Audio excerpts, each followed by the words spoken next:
Décor planté, plusieurs richesses notifiées par le président Denis Sassou Nguesso dans son message sur l'état de la nation le 28 novembre dernier devant le Parlement réuni en congrès. Il s'agit principalement des richesses produites par les forêts. Exemple, le bois.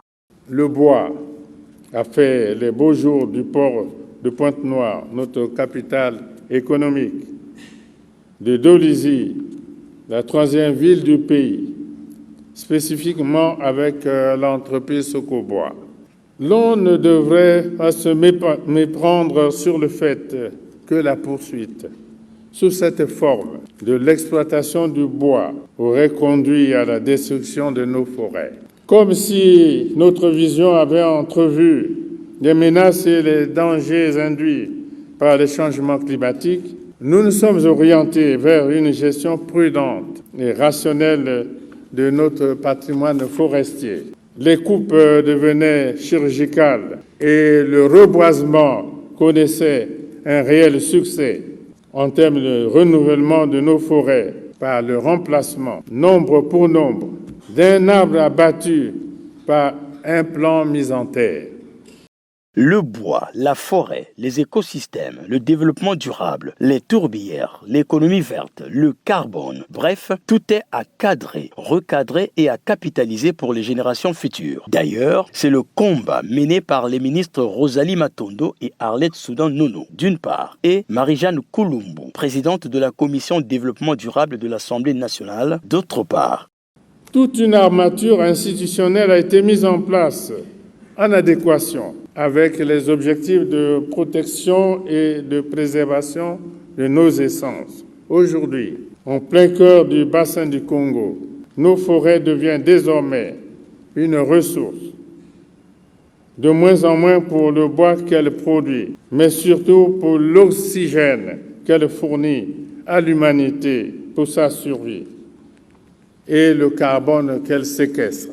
Le Parlement a voté la loi portant création du Centre national d'inventaire et d'aménagement des ressources forestières et fauniques, érigé actuellement en établissement public administratif. Le nouveau code forestier est désormais sur la rampe de lancement suite à la prise de 10 décrets d'application. Depuis le 1er janvier 2023, il est strictement interdit d'exporter des grumes afin de pousser un peu plus haut le curseur de la transformation du bois sur le territoire national et favoriser la création d'emplois des jeunes. Il suffit pour les institutions de la République de booster créateurs et apporteurs de projets, coopérer avec les partenaires étrangers, prendre des initiatives salutaires, génératrices d'emplois. Parmi les initiatives d'envergure en cours de mise en œuvre figure la promotion des projets de génération des crédits carbone, avec la réalisation préconisée des plantations forestières sur plus de 100 000 hectares dans le cadre de l'émergence du marché éponyme et aux fins de contribuer à la lutte contre les changements climatiques. À l'effet de matérialiser cette ambition, la Société nationale des pétroles du Congo vient d'établir un partenariat avec la Société forêt Ressources Management en vue de réaliser un important projet d'afforestation dénommé Eco-Zamba sur une superficie de 50 000 hectares dans le département des Plateaux. Cette initiative que je félicite et encourage contribuera à augmenter la couverture forestière de notre pays. Elle a pour objectif notamment de préserver l'environnement, de séquestrer le carbone, de renforcer la fertilité des sols. Le sommet des 3 grands bassins forestiers tropicaux de la planète, tenu en octobre dernier à Brazzaville, a constitué une étape cruciale de la concrétisation de notre vision pour un monde meilleur et apaisé au plan climatique. Notre pays a une longue expérience en matière de gestion durable des écosystèmes forestiers, d'afforestation et de reboisement. À ce propos, nous avons solennellement annoncé, à l'occasion de la COP 27 en Égypte en 2022, l'initiative de la décennie mondiale de l'afforestation et du reboisement. En vue du lancement effectif de cette initiative, il se tiendra dans les tout prochains mois, ici à Brazzaville,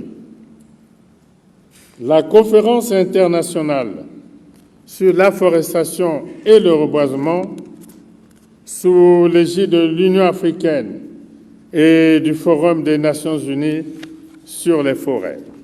Après avoir suivi le message sur l'état de la nation pendant 1h45, Jean-Louis Bantout, sociologue, chef de cabinet du préfet de Pointe-Noire, apprécie le président de la République. Je voudrais m'appesantir sur le plan écologique, parce que le président de la République est un pionnier, c'est un prospectiviste sur le plan écologiste, notamment dans le cadre de la préservation de l'environnement. Il a souligné l'organisation comme est réussie du deuxième sommet des 3 grands bassins forestiers, notamment l'Amazonie, le Bornéo, Mekong et le Congo. Mais dans le cadre de la préservation des écosystèmes forestiers et également de la préservation de l'environnement. Et donc c'est une action particulière. Il vient d'organiser, vous savez, on a célébré, il n'y a même pas un mois de cela, la 37e édition de la Journée nationale de l'arbre. Et là, justement, après-demain, nous avons l'ouverture à Dubaï de la COP 28, de la conférence des parties sur les changements climatiques. Et le président de la République est un pionnier sur la position de l'énergie et nous devons le soutenir justement. Il a insisté là-dessus. Voilà pourquoi je suis très heureux d'avoir suivi et je crois que nous devons, nous, cadre de ce pays, transmettre donc ce message à toutes les populations qui n'ont pas pu suivre ce message du chef de l'État. Oui, Denis Sassou Nguesso a dit et redit les mots.